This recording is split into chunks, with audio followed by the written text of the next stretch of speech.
Morning guys, another day another vlog. So finally मेरी exam तो खत्म हो चुकी है, पर मेरे सबमिशन शुरू है और आज था मेरा प्रेजेंटेशन, जिसके लिए मैंने घिसी-पिटी चैट जीपीटी से स्क्रिप्ट बना ली है।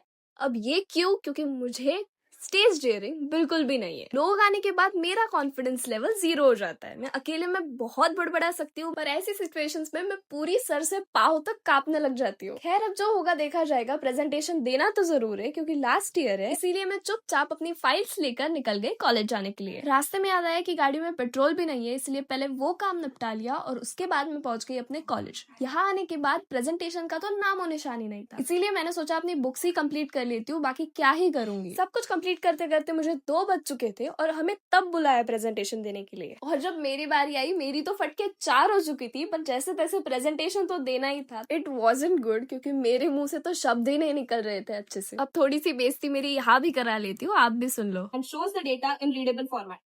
यामध्ये डेटा पॅकेट्स कॅप्चर करून त्यातून महत्वाची माहिती काढली जाते आणि ते सोप्या भाषेत युजरला शो केली जाते. घर आते आते ही 3 बज चुके थे और आज मुझे कुछ ज्यादा ही भूख लग गई थी क्योंकि ब्रेकफास्ट तो बिल्कुल भी नहीं किया था। और फिर बस रोज का वही रूटीन, थोड़ा बहुत एडिटिंग के काम थे वो कंप्लीट कर लिए। अब फिलहाल कॉलेज वालों की एक्सपेक्टेशंस है कि उन्हें कैपस्टोन प्रोजेक्ट के लिए एक ऐप चाहिए और मुझे टॉपिक मिला है स्किल एक्सचेंज ऐप का। और मैंने सोने पे सुहागा ये किया है कि प्रोजेक्ट मैं अकेली करूंगी। 7th या फिर 11th अप्रैल लास्ट डेट है। अब भगवान जाने इतने कम दिनों में प्रोजेक्ट कैसे बनता है। फिर क्या, मैं बैठ गई थोड़ी बहुत चीजें फिगर आउट करने के लिए। उसके बाद प्रमोशंस के कुछ काम थे तो वो निपटा लिए और मैं चली गई सोने। आज के ब्लॉग के लिए इतना ही। कल फिर मिलते हैं एक नए ब्लॉग के साथ। तब तक के लिए thank you for watching. Bye.